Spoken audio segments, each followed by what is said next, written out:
Hi, I'm Drew Hutchison. You're tuned to Local Bias. We come to you from the studios at Greenfield Community Television at 393 Main Street in beautiful downtown Greenfield. And with me today is Vidhi Salah.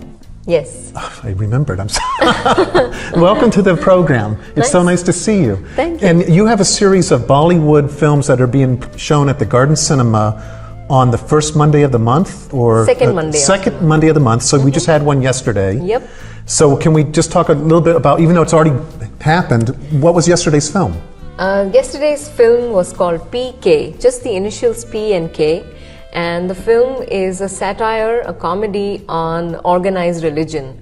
So there's this character, he's an alien that lands on Earth, and he asks all these questions to the people. He loses his remote, which sends signal back home.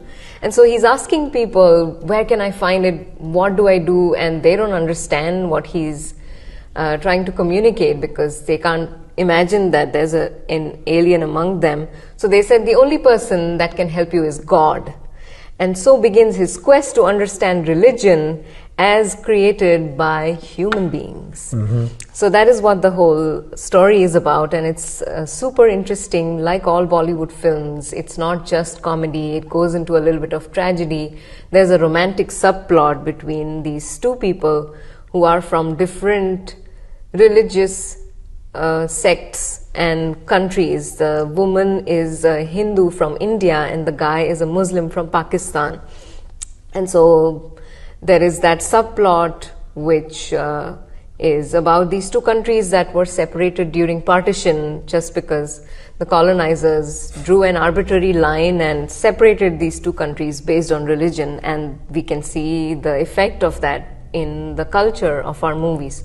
So that was also something that I spoke about in my pre-screening introduction. So that's one of the, so viewers, if they choose to go on the second Monday to see one of these Bollywood films, not only do they get to see the Bollywood film, but they get to hear you speak about the film. Yes, that is correct. Yeah. So I have been writing about Indian cinema, and I have a radio show on Bollywood that is on Brattleborough's community radio since 2017. And I took on a sort of educational entertainment tone about the show, which piqued people's interest in Bollywood cinema and understanding the nuances, understanding why films are made, why certain topics are chosen. And so I developed this curation series in New England, where I present about the film, mm-hmm. some interesting facts. Sometimes I have interviewed the director, so I know more about the background of the film, and sometimes, like I mentioned, the colonial mm-hmm. Foreshadowing right. that affects the plot of the film. So all of this is part of my pre-screening introduction. So what do we have coming up for next month then? Next month, November 11th, is a film called Sholay. It's a 1975 movie that is considered the biggest Bollywood film of all time. And I've never heard of it. I know, that is why I thought it's important to have this film be shown and for me to share it with the audience. Sholay is massive. It's woven into the Indian culture. So the plot is about these two renegades, these two outlaws that are hired by a former cop to avenge his family's, I won't give away the plot too much, but to avenge this dacoit who is pretty prominent in the area. And so it alludes a little bit to Seven Samurai mm-hmm. in the way that this village is being harassed by dacoits, and these two people are the only ones who can save them right. from them. So that is one of the major influences. And a lot of Western films are a major influence on the plot, but it's a very, very desi film. And the year in which Sholay was released, after the first week of buzz and people being torn about whether they like the film or not, it gained so much traction that there were snaking queues outside the cinema hall for months, I would say years on end. And people watched Sholay 5, 10, 15, 20 times. And after the film was sufficiently popular, the makers released an LP of just the film's dialogues, because the dialogues were so legendary and so memorable that these LPs would play in hair salons and local shops, and people would just stop on streets to listen to them and mouth the dialogues themselves. So it's this really, really fascinating film about not just the Indian culture, not just the Indian film industry, but the whole culture. Well, and the thing is, it ties everybody together. It's a common experience. Yes, that's right. And what has happened in today's world with the internet, everybody can go off into their separate silos, and we don't have the common experience anymore. Right. So to have a taste of that, I think, is really beneficial. Yeah. Well, what are some of the other films? I know you have one from the 1950s I saw. Yeah, that's right. So that is the January screening, 1955 film Shri 420. 420 is the Indian Penal Code for fraud, and Shri 420 means Mr. 420. Okay. So it's about this character who is modeled on Chaplin. The actor, director and producer Raj Kapoor was hugely influenced by Charlie Chaplin, and he created this character that was like the tramp, wears a suit and with cropped pants and wears this bowler hat and walks around with a little stick and all his belongings tied in a little sheet at the end of the stick. And so Raj Kapoor plays that character who is an orphan, and he comes from a small town to Bombay City in search of work. And that's his first introduction into the illusory Bombay City, the city where you can dream big, but you are also susceptible to fraud. And you can also get wrapped up into the world of gambling, business tycoons, gangsters, all of that. So that is, and the film has this really strong social commentary. It talks about unemployment, it talks about social class inequality, and it does it beautifully with some lovely songs, and there's of course a romance plot. Bollywood films love their romantic in fact, that seems to be a trope in most of them. Yes, I would say that, because I will quote a Bollywood director, Zoya Akhtar. She said that because the culture is so deprived of love in a public space, that our films are full of love. So when you say not love in the public space, is that because there's restrictions from showing affection in public? Yes. Okay, because the love is there, but it can't be demonstrated. But it can be demonstrated. So PDA is not welcome in the social setting, and that is why people love watching romance on screen, and they love watching two good-looking people fall in love and fight all odds to be together. So yeah, that is the 1955 film, which will be on January 13th. Okay, and you have, so that's the last one of this series? That's the last one, and the December 9th screening is a film called Queen. It's from 2014, so I have tried to choose films from different timelines, and you can also see how Bollywood cinema has evolved, sort of, but also some of these films, they have aged well. That's why I have chosen them. And so coming back to the 2014 film Queen, it's about this girl whose fiance calls off their wedding the night before, and she's devastated, but they have tickets booked to go to Europe on a honeymoon, and she is like, you know what, I'm just gonna go by myself. And so that's the first such Indian film where a girl sets off on a honeymoon by herself. Oh, because normally in society there would need to be a man. There would need to be a man, and so there are lovely scenes where she checks into the hotel and they can't find her name, and she's like, okay, can you find Mr. and Mrs. Malhotra?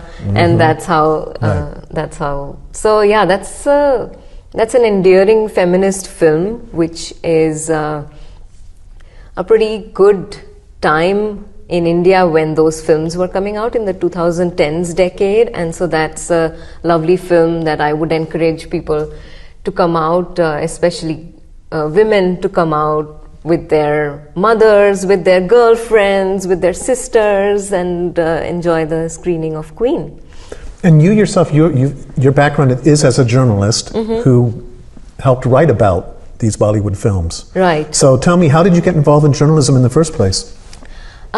I was working for a movie ticketing website back in Bombay, and I started out as a rookie journalist, interviewing some celebrities and editing stories for a senior journalist, her reviews. And later, I started writing my own pieces for this performing arts magazine. There's a prestigious performing arts venue called National Center for the Performing Arts, NCPA. And so they have previews of the shows that they are going to do. And they had me write about the veteran Bollywood artists that were going to be paid a tribute to, or that some existing composer is going to perform melodies of certain artists from the past. So all these articles I wrote for that magazine. Now with Bollywood, you're talking about the singers and do all the Bollywood films have singing and dancing? Is this like a must part of a Bollywood film? Yeah, in a way, yes. Most Bollywood films have song and dance, and the history of Bollywood cinema is in Parsi theatre, which was a form of theatre where people were entertained, and there was live music and dancing on the stage as part of these theatre performances. Okay. And so when they developed into films, people expected song and dance automatically, or they were woven automatically into the film. At one point in the 1930s, 1931 is when the first Indian talkie was released. Some of the films had as many as 42 songs.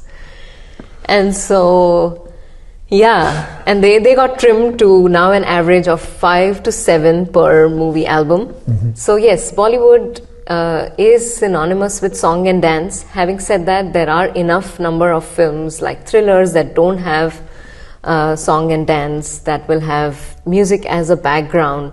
But music is an important part of Indian cinema. So I was just thinking about having a horror film, and then all of a sudden having this group. Yeah, exactly. Yeah, that would be out of place. But yes, Bollywood films do enjoy their song and dance, and songs are sometimes narrative tools. They are woven into the plot. Kind of like a Greek chorus in a way. Yeah, in a way. Sometimes they echo the character's sentiments, and sometimes they are purely for entertainment.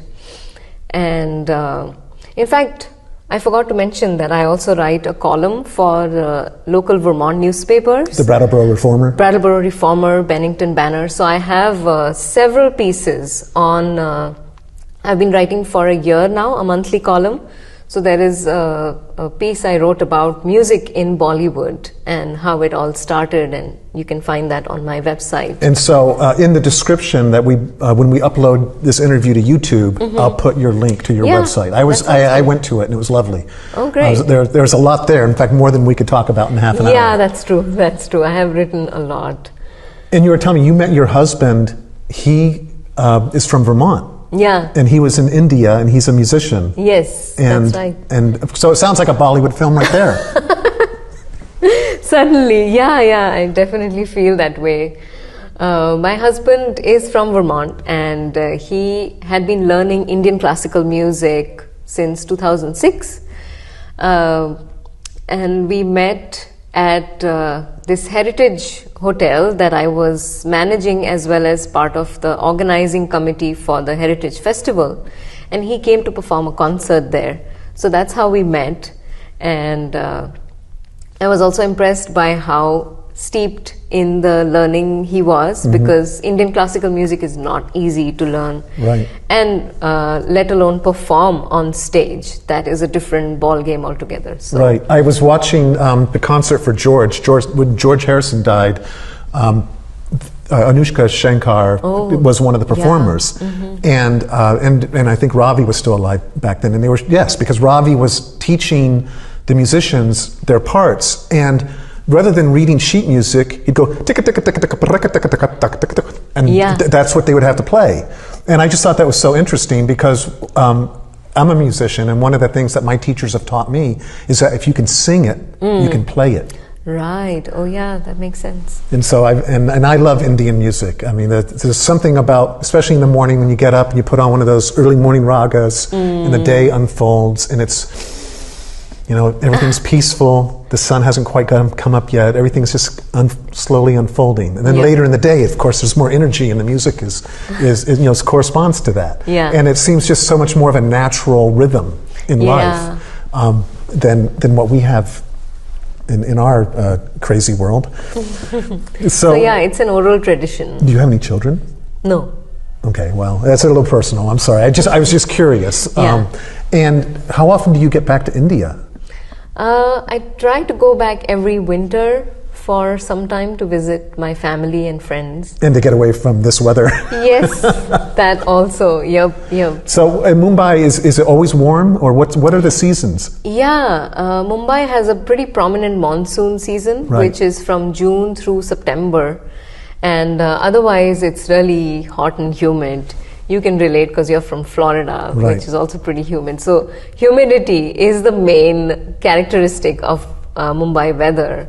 And there is a pretty short, nippy winter that kind of gets down into the low 70s, low 60s in the morning.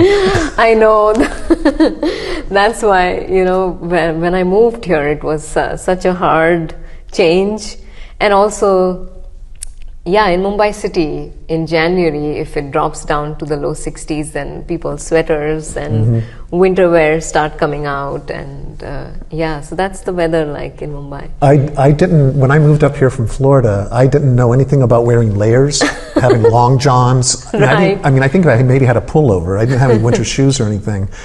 And when I heard about long johns, I was like, oh, gross, who would want to wear long johns? And now I can't wait to wear them because they're so comfortable.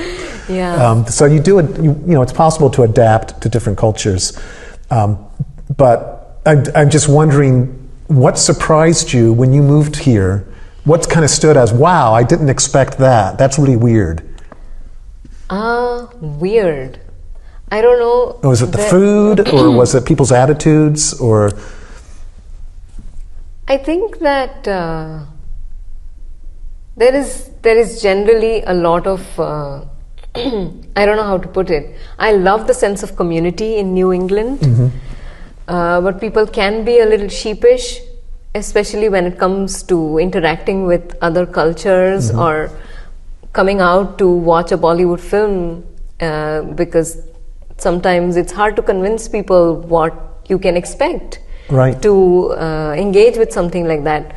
It's either from not knowing what to expect, or just something from a different culture that they don't know how to engage with. Now, have you found that the people that have gone to one of the Bollywood films that you're showing end up coming back and seeing? Yes. Okay. They come back repeatedly and bring more friends to the other screenings. So yeah, that has been the case. I have been doing a series at the Latches Theatre in Brattleboro. Right.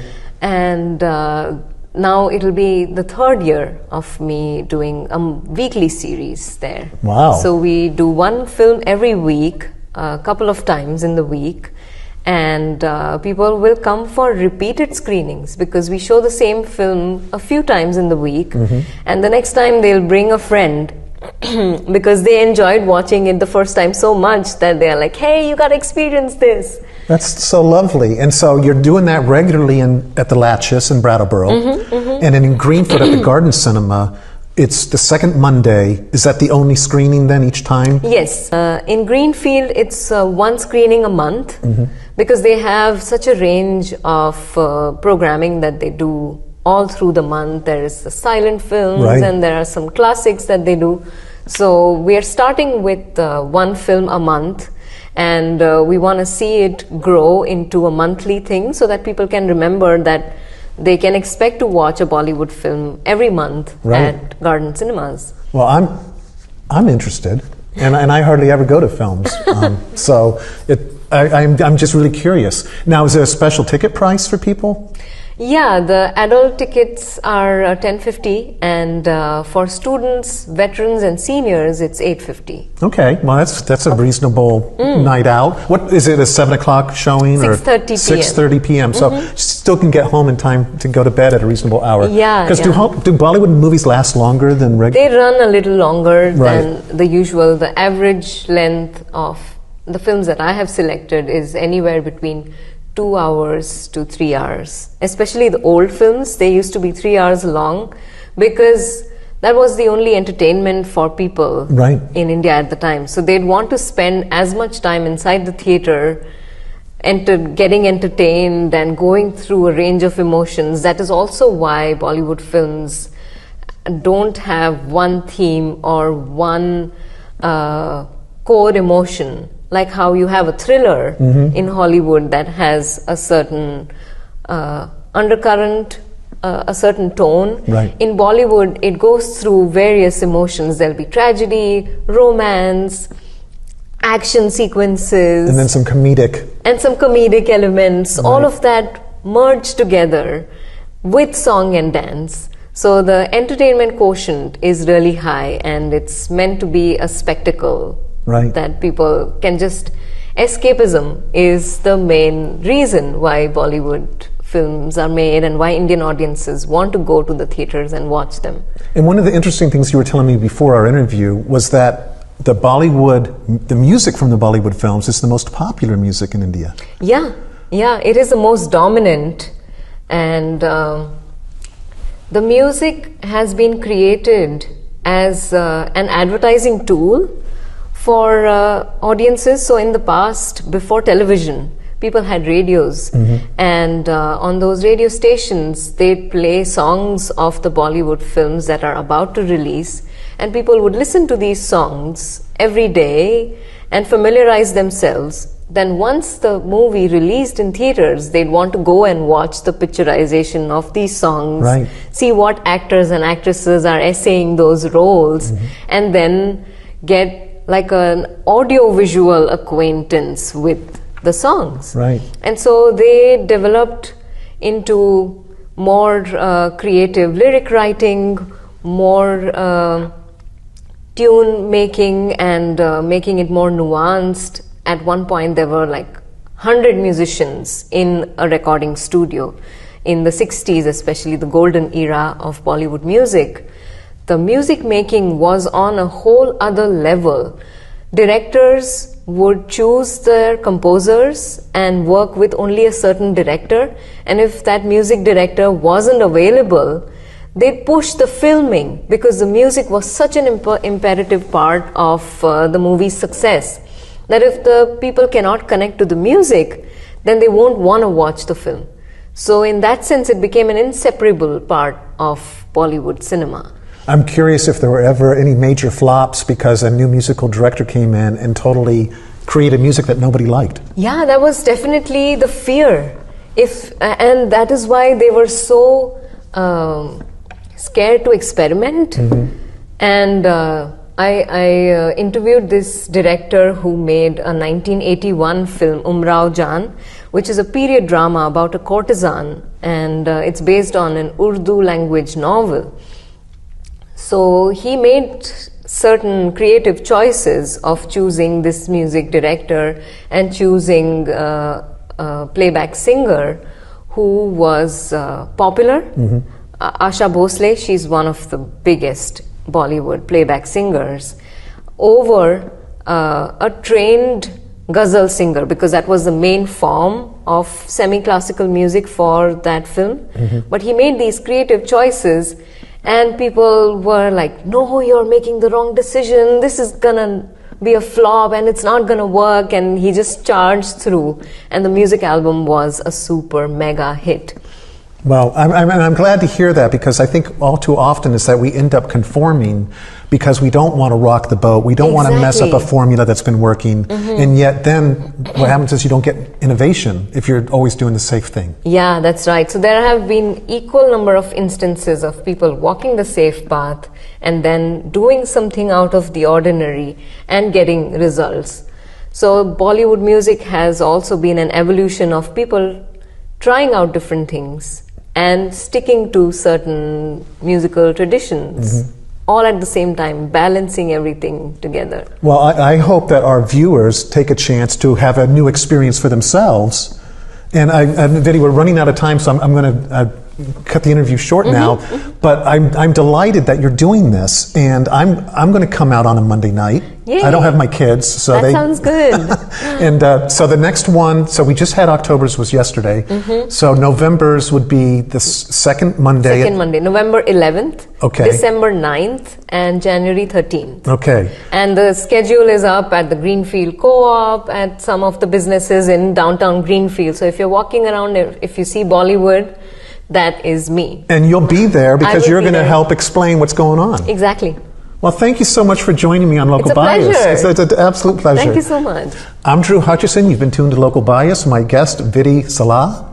Did I say it Vidhi right? Salah. Vidhi Yeah. Salah. I said it right. Anyway, thank you for joining me. Take care.